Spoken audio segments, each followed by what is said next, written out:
আমার দাবি যে আমরা নদীর ফাড্ডা কামফাড়টা যদি বান্ধা দিত বলিয়া ওই মসজিদ হইতে মতিরাড়ের আর এই লোকুরার এই ট্যাকটা হইতে যদি বান্ধা দিত দিয়া রোটা কইরা যদি ফল ইয়া দিয়া দিত ফাঁকা ওই যে মোটা মোটা ডিন আছে না বললি ডিন হালিয়ে দিত বলিয়া দিলে আমরা উত্তর ভাষা আমরা ঘর দুয়ার কানিলে আমরা বেরির সাইডে আমরা একটা থানে তিনে থাকতাম পারতাম যে মানে আমাকে এই ঘুরিয়া এটা বান্ধে না ঘুরিয়ে দেয়া পিড়াইলে ঘুরিয়া আমরা কুন্ডে যাম আমাকে জায়গা জমি কিছু নেই আমাকে দুনিয়া সারা আল্লাহ সারা গরু ছাগল লইয়া অনেক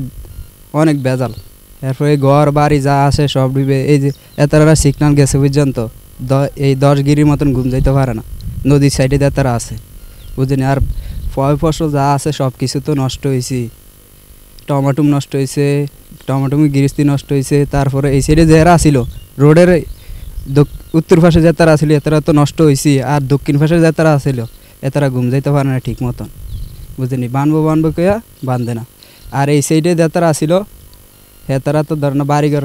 তুফান যেদিন হয়েছে এদিনকে উড়ে চলে গেছে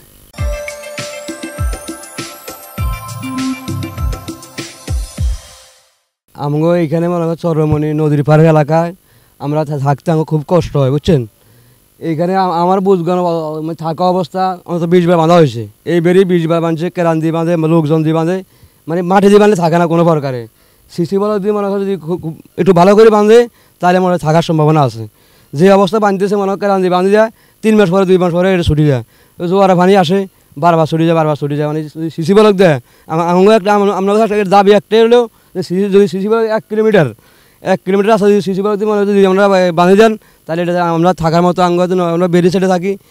থাকার কোনো মানে জায়গা জমি নাই ভাঙতে আমরা মনে করেন নিশ্চয় গেছি এখন এই বস্তাটা আরো 20 ফুট ওইদিকে দিলে